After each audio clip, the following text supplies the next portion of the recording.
Cleveland's own Fox 8 News. He pulled out a pistol of some sort and just unloaded on like 3 or 4 kids right in front of him, probably about 8 or 10 shots. Loud shots echo through a quiet Northeast Ohio community tonight. 1 student is dead and 4 others wounded after a teenager went on a shooting spree inside Chardon High School. And tonight we are learning much more about the 5 shooting victims and the teen who is firing shots. We have team coverage from the shooting scene and the hospitals where the surviving victims are being treated. We begin tonight with Mark Zinni live at the Chardon Board of Education tonight, where law enforcement officials have been updating the media all day long. Mark, what's the latest? Wilma and Lou, good evening. It was around 7:38 this morning when shots were first fired inside the Chardon High School cafeteria. That is when the calls to 911 and local police started to come in from students and faculty inside the building, as well as family members outside the building here in this community who heard from their children, their loved ones inside the high school, that there had in fact been a shooting. Again, 5 students shot this afternoon. Authorities did confirm that one, a 16-year-old boy, Daniel Parmenter, did pass away. A suspect was chased from the school building, from the school cafeteria, by a member of the faculty, a Chardon High School teacher. Law enforcement officials telling Fox 8 a short time ago that that suspect also turned himself in to some bystanders not too far away from this location. We are identifying him now as TJ Lane.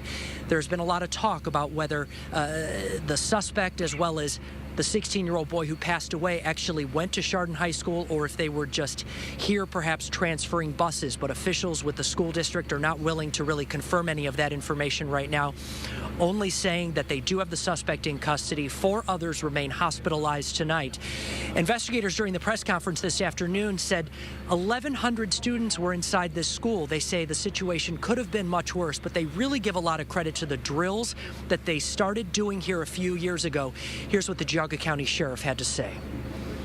As a result of that training, that practice, if you would, units, law enforcement was quickly placed inside the school upon arrival. And we believe that that helped to lessen the tragedy that occurred. Kids started texting and stuff, and then we found out that there really was a shooter, so then we just went in the corner and just sat down. The school teachers and the way the school, how they responded. Also worth noting tonight, there will not be any school here in this particular district tomorrow while the investigation continues. Sad and unforgettable day there in Chardon. Mark, thank you. Now, 3 of the student victims were rushed to Metro Health Medical Center this morning, and as Mark was saying, 1 passed away. Allie LaForce has been there all day long. Forrest joins us now live again. Allie, what can you tell us now about the victims there? Daniel Parmenter, the name of the 16-year-old who passed away right here inside of Metro Health Center, and Chardon is mourning his death, but they're also mourning 2 other victims inside who are still alive, but who are in critical condition. That is the latest update. Again, Daniel was only 16 years old, and it's not confirmed whether or not he was a full-time Chardon student, like Mark Zinni said, or whether he commuted to a vocational school or not. Again, his family asking for privacy and just asking that you give them some time to really reflect on his death. They released a statement today saying, "We're shocked by this senseless tragedy. He was a bright young boy who had a bright future ahead of him. The family is torn by this loss. We ask that you respect our privacy during this difficult time." Again, 2 other students still inside, and 2 are also at Hillcrest Medical Center. The 2 that are inside here are in critical condition. Thoughts and prayers to families and friends. And as soon as I get an update on their condition, I've been in touch with the media relations person here at Metro Health Center, and she said she's trying to get us an update as soon as possible on the 2 in critical condition. All right, Allie LaForce there. We will check back with you if need be. Thank you. And as Allie just mentioned, the other 2 victims from that shooting were taken to Hillcrest Hospital on Mayfield Road today. Elisa Amigo is there now with more on their conditions at this hour. Elisa? Well, Wilma, we've been monitoring their conditions all day long. We're hoping to tell you that their conditions have improved. Unfortunately, they have not. They have just stayed the same. But as you mentioned, 2 students taken here to Hillcrest Hospital by ambulance. Now, that means that the students taken here were not as seriously injured as the ones taken to Metro. They are still in critical. But we can tell you that there is a 17-year-old boy listed in serious condition, an 18-year-old girl listed in stable condition.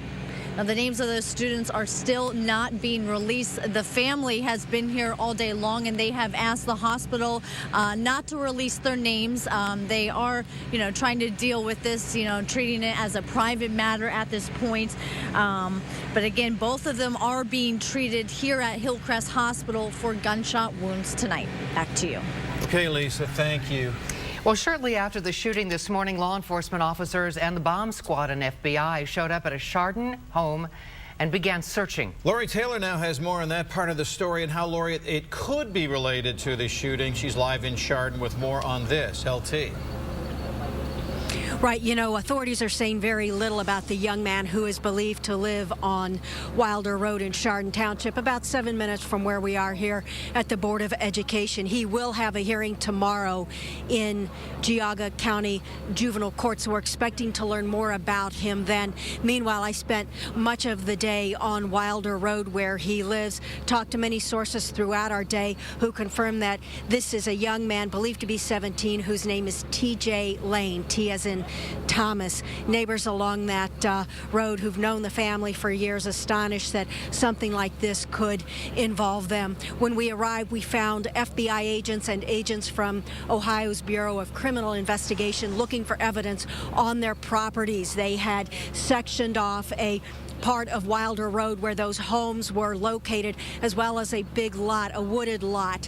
They, as I said, looking for evidence, they brought in a bomb-sniffing dog who hit on something. We're not clear what that was. We're of the impression that it was something small, because had it been large, they would have evacuated the area. They did call in the Lake County Bomb Squad to dispose of that ordnance. In the meantime, neighbors along there astonished at what they were seeing and just devastated on behalf of the family. Take a listen to what they had to say. Shocked. And then when I heard that one of them passed away, I've heard more. It's very heart-wrenching. I cried. I'm praying. It's just hard to believe. You want to cry. I mean, you don't know what to do. Man alive. You can't believe it. Now, I did ask several of the investigators as they were coming and going, what are you looking for? And at one point, Lou and Wilma, one of them said to me, anything and everything. Very important part of the investigation as well. Lori Taylor with that for us tonight. Thank you, Lori. And we're hearing so many incredibly personal stories about this today. Several of the shooting victims were all sitting at the very same table in the cafeteria this morning. Fox 8's Maria Scally spoke with a teen who was grazed by a bullet about those terrifying moments. It was not a normal day. It was pretty terrifying. Terrifying for Nate Mueller, the 16-year-old Chardon High School junior was sitting with 4 friends in the cafeteria when the unimaginable happened. There was a gunshot, and I turned around and I saw him shoot another one, and then I went to go run out, and that's when he clipped my ear. Nate says the shooter never said a word. Silent the whole time, before, throughout, after. Silent. Nate is not sure about the motive and whether his 3 friends at his table who were shot were intended victims. I don't know if he was thinking these are the closest people to me, I'm gonna pointlessly kill them, or I don't like these people, I'm gonna do it to them on purpose. I'm not sure what his motive was, but 3 out of the 5 of us were hurt. Nate says he has never had trouble with the shooter before, and that they were actually friends in middle school. He was actually one of our friends up until freshman year, and he kind of just became alone with himself, quiet kid. And it seemed like a normal day. You couldn't tell anything was different with him. Nate remembers hearing the bullet pass by his ear and then realized he had been grazed, and now knows just how close he came to being shot in the head. Inches. Terrifying. Terrifying for Dad, too. I'm still in shock right now. He's very lucky. Somebody was definitely watching over him for me. Maria Scally, Fox 8 News, Chardon. Wow, quite a story there. One family is extremely grateful tonight after their daughter was headed for the cafeteria table where the gunman opened fire, only to stay away at the last moment. Fox 8's Bill Scheel spoke with this family this afternoon. He is live for us tonight in Sky Fox. Bill, obviously this must have been a harrowing experience. A harrowing experience indeed. We want to show you something here real quick, Lou and Wilma. As you look down now at the school, the flag has just been lowered to half-staff within the past few moments outside of Chardon High School. It is sort of eerily quiet here now, the eerie quiet after the storm, after a morning filled with extraordinarily tense moments. For seniors Victoria Cobb and her friend Nick Kraft, they were walking into the cafeteria when Nick indicated he really wasn't hungry, and they had just waited an extra couple of moments for a friend to join them. Otherwise, they would have been sitting at that table when the gunman opened fire and the shooting began. Victoria's mom describes her thoughts after the tragedy, but first, her daughter and Nick talk about an almost unbelievable scene inside that cafeteria. Is he shooting as he walks? It just looks scary because like he was walking like slow, and he was just shooting like. It seemed like he was aiming. Looked like he knew who he was going after. I look and I see him holding the gun like this and just walking slowly, like pop, pop, pop, pop. Very deliberate. Right, slowly walking like a movie, something you'd see in a movie, like a like serial killer just walking slowly up to people and killing, like shooting them. What is the gratefulness? What are you grateful That my for? daughter's alive. That I'm not the person who is at, the hospital right now waiting to hear news about my child. Grateful. They are your life, aren't they? Yes. Both Mom and her daughter and Nick say it really hasn't sunk in yet, but they are just grateful to be safe and pray for the families of those injured and killed. Back out here now, we take a look at the American flag at half-staff. Very quiet here at Chardon High School tonight. Again, as you heard earlier in this newscast, school is closed tomorrow. Everybody in this community, their thoughts and prayers tonight with the victims and their families. Back to you. Thoughts and prayers certainly are. Thank you, Bill. Well, in those incredibly anxious moments immediately following the shootings, high school students were evacuated to nearby Maple Elementary, where they waited for their parents to pick them up. Fox 8's Melissa Reed has more on the tearful reunions and the very anxious moments that were in between. Melissa. Yeah, I was certainly anxious for both students and parents as they waited to reunite. Now, parents telling me that they got text messages from their kids to let them know that they were okay. They also got phone calls from the district alerting them that they were evacuating the students to nearby Maple Elementary School. Now, hundreds of anxious parents, they wait desperate to see their children hurry to the school to pick up their child. Now, they formed long lines as school officials checked identification before releasing students to their families. Students tell me they had practiced emergency drills before. They say teachers shut the doors, shut the lights. Everyone got down until they were evacuated. And for parents, this was really a nightmare as they desperately waited to hear that their child was okay. All the kids are in different classes, different areas, so couldn't even get through to them. Terrible feeling not knowing if your kid is one of them, and God help those families whose children it was. What is going on? I was freaking out, I was shaking, everybody was scared. Pretty devastating. It's pretty devastating, but they're okay, they're safe, and they're going to be loved. So today, let me tell you. What room are you in? Grief counselors will be on hand here at the middle school up until 8 o'clock this evening. There will also be a candlelight vigil tomorrow across the street at St. Mary's. That is at 7 o'clock. Lou and Wilma, again, no classes tomorrow here for Chardon. So certainly give those parents the day to just hug those kids and bring them in a little bit tighter and remember what's really important. A lot of hugs between parents and children tonight, for sure. No doubt about that. Thanks, boss. And we have much more on today's deadly Chardon High School shooting still ahead here at 6 o'clock. With much more live report coming from the scene. We'll be right back. People screaming, everybody's running in different directions, and you're just trying to get out. That's all. That's all you can do is get out of the school and not look back, even though your friends are back there hurt.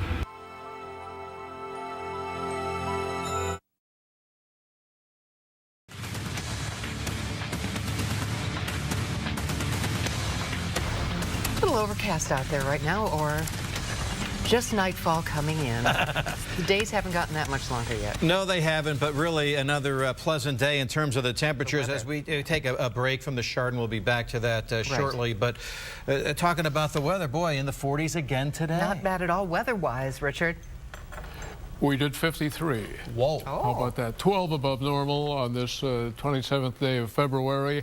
And you may have noticed last night you're going to be treated again to a wonderful trio up there, the waning snow moon of February, and you got mighty Jupiter and Venus. And what a lovely trio again they will make tonight. Don't miss out. We're looking at a very limited precipitation pattern over the eastern part of the country. A couple of snowflakes in Ontario province up there. And we're looking at a little bit of precipitation down there in Missouri. In the meantime, the wind's getting our attention today. We didn't get the full effect of a 53-degree high. And you still see that the 32-mile-an-hour gust at Hopkins, a little less than that, Akron-Canton, and New Philly matching our 32 temperatures. 35 degrees now. We've had a pretty good come down with those clear skies, and the lake water where it's been all month. 34 degrees. Won't be long before that is going to go the other way. And we're looking here at the clear skies over us. We've got clouds to the north. I think with clear skies tonight, we'll get off to sunshine tomorrow early. Clouds will be coming in later because a frontal system is going to be headed our way.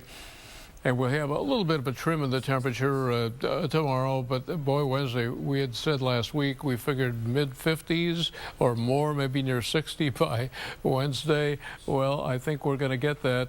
But the trade-off is going to be a pretty good probability. We're going to get rained on. It will not be snow. But here's the overall pattern. The high pressure in control. And the clear skies tonight will allow temperatures to go into the mid and upper 20s. The wind will be down, though, thank goodness. Here's the warm front of the southwest, and snow in Minnesota and the Dakotas. And for tonight, eventually, we'll wind up around 22 to 26 degrees. Skies clear. That blustery west wind has been around 40 plus today. We could see a gust near 50 early this evening before the winds really begin to tame. North-northeast and fairly light tomorrow. Partly sunny, becoming cloudy later in the day. Should be uneventful. Mid-20s, Akron-Canton, low 40s tomorrow. Look at these numbers, would you? 40, 38 tomorrow night. And it'll get windy again Wednesday ahead of the next system. The high about 57. Could we see 60? Can't say we couldn't. But good chance it's going to rain on us. And then 38 at night. And we're looking at a 42-degree high by Thursday. Moving up on Friday to around 50 or so. And then going back a bit as we go into the weekend, at which time, as we know over weekends this month, there could be a few snowflakes. Again, this one doesn't look like a big deal. Stay tuned. All right. Thank you, Dick. Thank you. Fox 8, by the way, is trying to help a local business with our first Cash Mob segment. Now, here's how it works. We want as many people as possible to show up to Brielle's Coffee and Tea House. This is in Independence on Wednesday, the day after tomorrow, February 29th, from 5 p.m. to 7:30 p.m. The address, 6523 Brecksville Road. Now, we hope you're going to stop by, spend a little bit of money to help the owners who've been struggling with high medical bills. And we will be broadcasting live and hope that you can be a part of our very first Cash Mob. For more details, head to our website, fox8.com. And we have much more still ahead here on today's deadly shooting at Chardon High School. We'll have new information on how several brave teachers helped save the lives of students, and that is coming up next.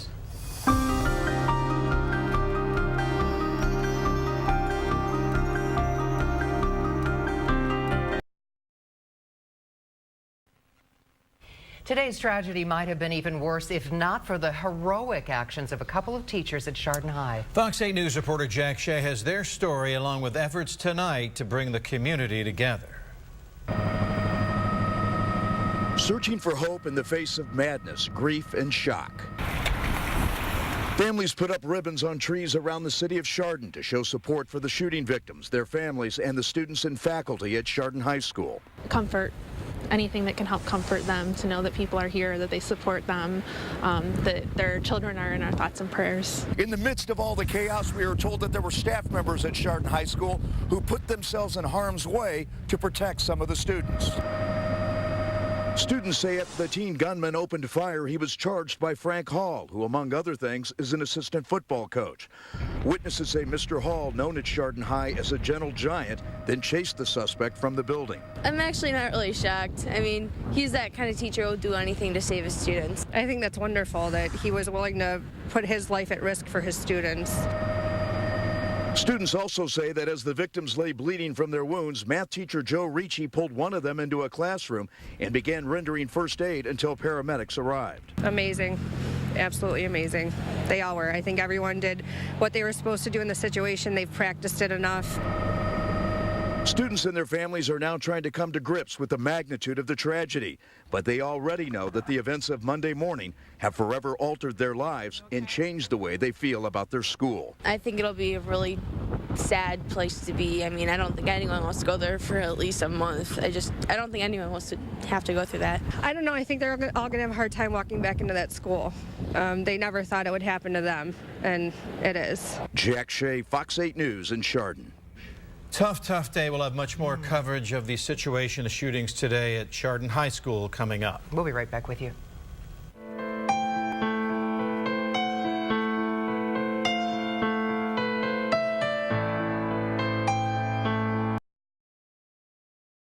He sprinted out of nowhere. People were screaming to get down, and he had the gun up, and he was running and chasing a kid outside. Shots ring out inside Chardon High School, sending shockwaves through a quiet community. Tonight, one student is dead, 4 wounded, and another behind bars. We have team coverage tonight on this shooting that has rocked the Chardon community. Tonight, we're learning more about the alleged shooter and the students who were shot. Let's go now live to Mark Zinni, who's at the Chardon Board of Education, where law enforcement officers, Mark, have been keeping the media updated there all day long. Mark, what do you have? Lou and Wilma, good evening. I just touched base a few minutes ago with Governor John Kasich, spokesperson down in Columbus. Obviously, this shooting has had implications and has certainly been felt all throughout the state of Ohio and really across the country for that matter. The governor's spokesman told me that as of right now, Governor John Kasich is here in Northeast Ohio and is meeting personally with those affected by the shooting. He said that obviously the governor wants to meet and wants to talk with those that were involved in the shooting today, but the real priority for the governor is to stay out of the way and just let law enforcement officials know that they have the hand of the state here and they can get assistance in any way, shape, or form that they need as they continue their investigation. The shooting, of course, happened this morning inside the cafeteria at Chardon High School. The calls for help started coming in around 7:38 this morning. 5 students shot, 3 of them taken to Metro in Cleveland, 2 of them taken to Hillcrest Hospital. A 16-year-old boy is the one confirmed fatality right now. 16-year-old Daniel Parmeter was in the cafeteria at the time of the shooting. Law enforcement officials say that within moments of those calls for help going out, they were able to go into the school. They located the 5 shooting victims, locked down the school, made sure the suspect was no longer in the building and no longer armed. The suspect, however, was chased out of the building by a teacher that was inside. We spoke with, obviously, a lot of people here today. Here's what they had to say, including the police chief. My deep heart goes out to the families of the 5 victims, not only to them, but to our whole community. And folks, just bear with us. We do have a lot of homework to do yet. This investigation is going to be very long. I never would have guessed, because it's like Chardon, much doesn't go around here, so you don't think a small town school is going to get a shooting. We live in some very, very uncertain times, and you know, it's amazing. I mean, there's no rhyme or reason, I don't think. That's Pastor Bill Mullet there from the Chardon Assembly of God. He said he opened up the church earlier this afternoon and already had some students coming in. They remain open tonight, Lou and Wilma, for anyone who wants to come in to the church right there in the Chardon Square. He said they're going to have a vigil, just kind of an informal gathering, but they're open for the community. Also right here at the middle school, anyone impacted by the shooting can certainly go. They have grief counselors there, and they will be there at least for the next few hours. All right, Mark Zinni watching for us. Thank you, Mark. 3 of the students who were shot were taken to Metro Health Medical Center, where 1 student has since died. Allie LaForce has been there for us all day long. Allie? Daniel Parmenter, just 16 years old, is the one student you're talking about that passed away earlier today inside here of Metro Health Medical Center. This has to be one of the hardest times for families and friends of the other 4 victims. 2 inside here are still in critical condition. The other 2 at Hillcrest, and Elisa Amigo is standing by there with the updates from them. But Daniel, just 16 years old. I'm hearing that he may be a Chardon student, but he also may be a commuter to a vocational school. That's still not yet confirmed. His family, though, asking for privacy in this very hard time. They even were quoted and made a statement saying that he was a very, very bright student with a bright future, and they're very sad to see this situation go by. They're just asking for privacy. Again, a tragic situation. Our thoughts and prayers go out to friends and family. The 2 students still in Metro Health are in critical condition. I've been in touch with the PR contact here at Metro Health, and she will give us the update as soon as possible in terms of their condition. Right now, all you can do is wait, and that's what the family and friends of these victims are doing. It's got to be tough times here. Allie LaForce, thank you. Prayers for all in the Chardon community tonight. And imagine this one. 1 minute sitting with friends. The very next, Nate Mueller sees a student at the next table shoot 3 of his friends. He also realizes he's been grazed by a bullet. Nate doesn't know why the shooter shot them. I don't know if he was targeting them. I know they were shot. I don't know if he was thinking these are the closest people to me. I'm gonna pointlessly kill them, or I don't like these people, I'm gonna do it to them on purpose. I'm not sure what his motive was, but 3 out of the 5 of us were hurt. So many unanswered questions still. The bullet grazed Nate's right ear. He called it terrifying to know just how close he came to being shot in the head. One mother is grateful that her daughter and her friend made it out of the cafeteria alive. You see, they were headed for the cafeteria table where that shooting began when they decided at the last moment to skip breakfast. Bill Sheo live for us in Sky Fox over Chardon High School. Bill, this was a really close call for the family. A really close call. Remarkable that they were able to escape. And remember, there were so many kids in that cafeteria. As horrible as this is, it could have been worse. Let's take a look down now as we will. We are over Chardon High School, and as we zoom in, you can see the American flag about an hour ago was lowered to half-staff here. It is eerily quiet as night falls here in Chardon tonight after a morning of extraordinarily tense moments, and a lot of families that, quite frankly, are just very grateful. 2 of them are the families of Nick Kraft and Victoria Cobb. They normally eat breakfast at the table where the shooting began, but this morning they waited a moment for a friend. Then Nick decided he wasn't hungry, or they would have been sitting at that table when the shooting began. No, he's approaching the kids that are on their way, waiting. Well, they're waiting for the Auburn bus to come, so they go to Auburn in the morning. And it seemed like he didn't have any other targets besides them. Right, he was clearly pointing the gun at this group of this table. When you found out that she could have been at that table, what went through your head?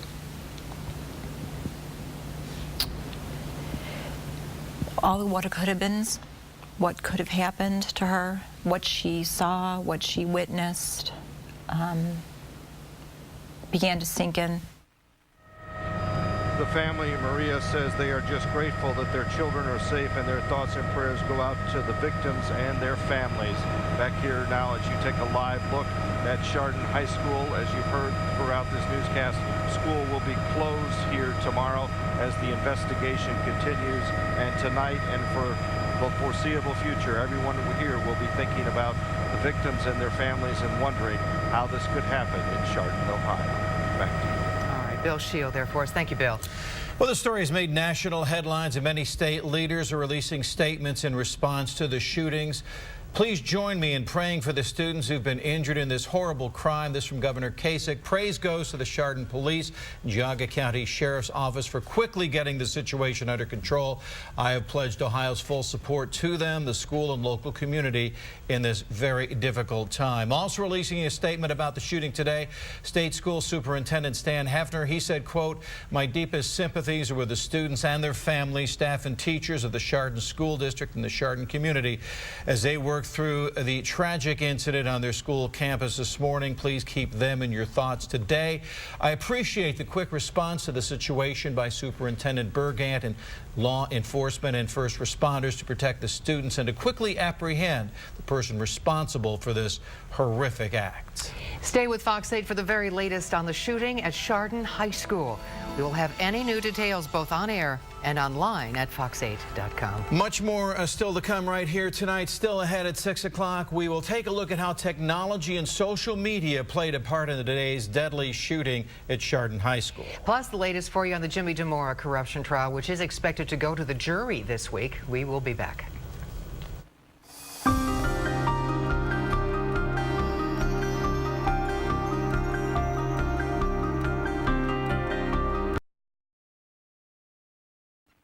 One of the kids in my class was going outside to use the restroom, and then he heard someone yelling to get down or something, and then he saw someone running, and that's when everything happened.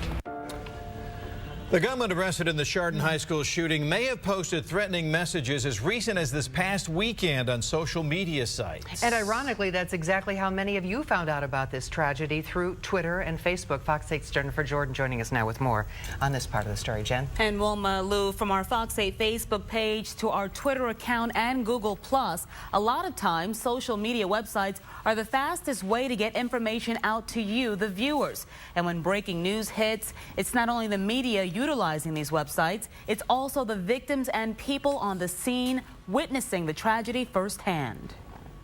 A Twitter timeline from students inside Chardon High School before, during, and after the shooting Monday. One student writes, "Shots in the school. What the heck? This is messed up." Minutes after the school is placed on lockdown, another student tweets, "Saw the cops. That's a relief. Thank God." "Scariest thing I've ever experienced," a high school senior writes. "Love you all." Even as details unraveled about the shooting, Chardon High School was a trending topic not only in Cleveland, but nationwide. Immediately you look to your phone and you look to Twitter. I asked a question to Twitter to see what any updates were, and immediately you get responses back. Social media strategist Alexa Marino says the sites can also be detrimental, with anyone being able to post anything they want, even if the information is factually incorrect. There needs to be some understanding of who the source is. Obviously, if it's coming from a Fox 8 news source or a Cleveland.com, for example, it's going to be a little bit more accredited. If it's coming from someone that could potentially look like a spammer on a Twitter site following a hashtag to try to get perhaps a spam link out there, just be aware of what the source is and who it's coming from. Fox 8 viewers used our Twitter, Google+, and Facebook pages to send out their condolences, prayers, and concerns. On Facebook, Stephanie writes, "This is so sad. We need more measures to protect our children from violence while they're trying to receive an education. My heart goes out to the families who have lost loved ones." Again, social media experts say it's important to know just because you read something on Facebook or Twitter does not mean it's necessarily true. Instead, go to a credible source like fox8.com to get the facts we receive from law enforcement and other agencies investigating tragedies like these. Wilma Lou. A lot of half-truths out there in situations like this. Got to be very careful. Definitely. Always check the sources. Yeah. Thanks, Jen. Okay. Thank you. Were there signs that the suspect was planning the deadly shooting spree? Investigators are searching for some answers, but experts on teen killers say that there are always signs. They're just sometimes overlooked. Akron area native Phil Chalmers has spent the last 25 years researching and writing about teen killers, including all of the most notorious school shooters. He's not surprised by unconfirmed reports that the suspect in Chardon may have had an unsatisfactory home life. The most common is they come from unstable homes, they're bullied at school. You know, pretty much we always see the violent immediate connection, and then a lot of these kids are suicidal. When you combine those top three, that's pretty dangerous. You can't focus on what these kids look like because they don't look like killers.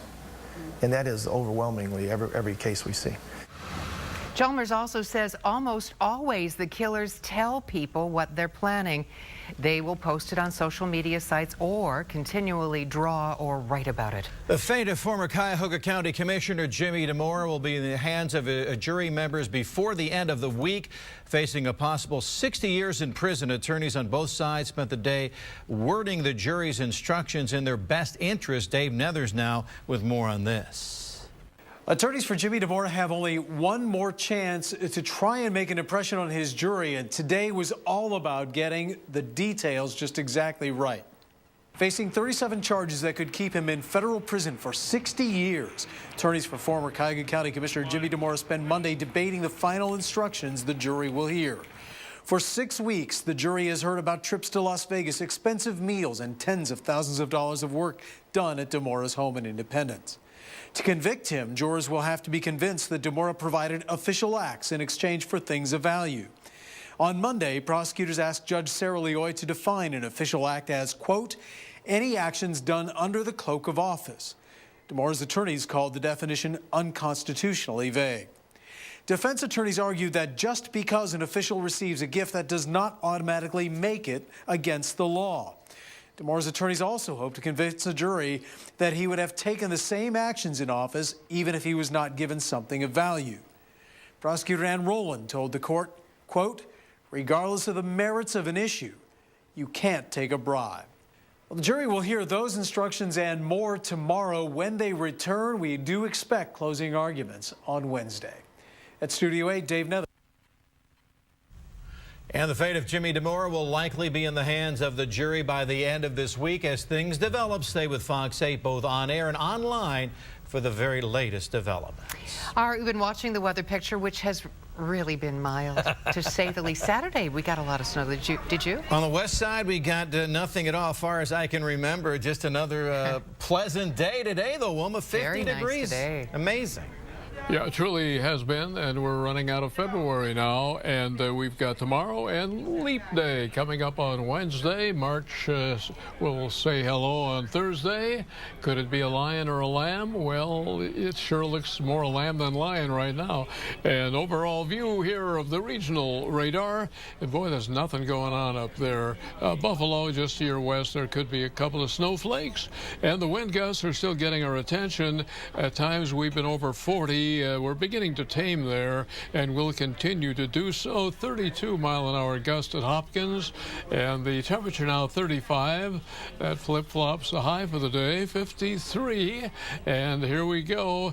We're looking at clear skies here. A couple of stray clouds up there, but we'll be generally clear tonight, and that'll allow temperatures to go into the mid and upper 20s.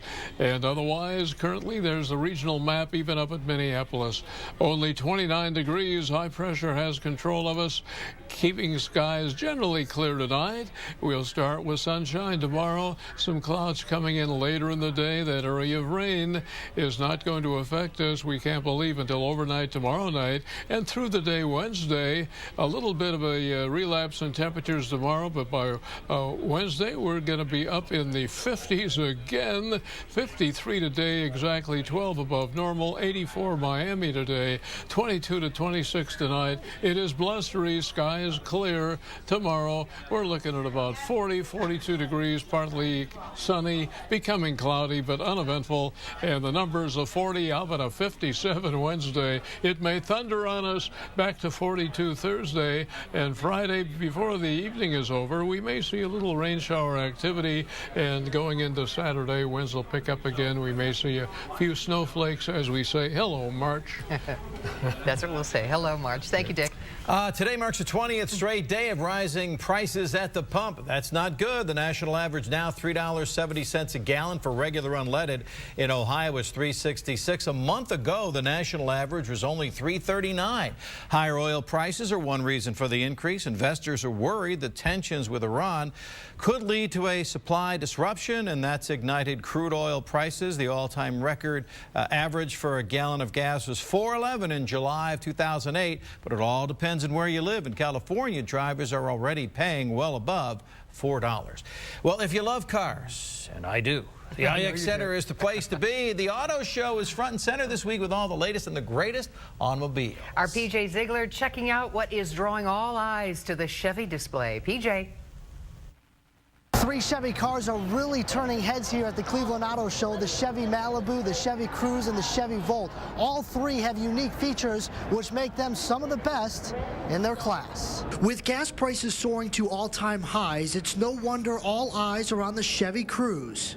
This is the best fuel economy of any gasoline-engine car on the market today. The 6-speed auto transmission allows the Cruze to reach 38 highway miles per gallon. It gets great mileage and it rides really nice. The Cruze even has ties to Northeast Ohio. It's built right up the road in Lordstown. I love the new Cruze. When I saw that, I figured Chevrolet had a home run with that. If you're looking for something just a little bit bigger than the Cruze, the 2013 Malibu may be your thing.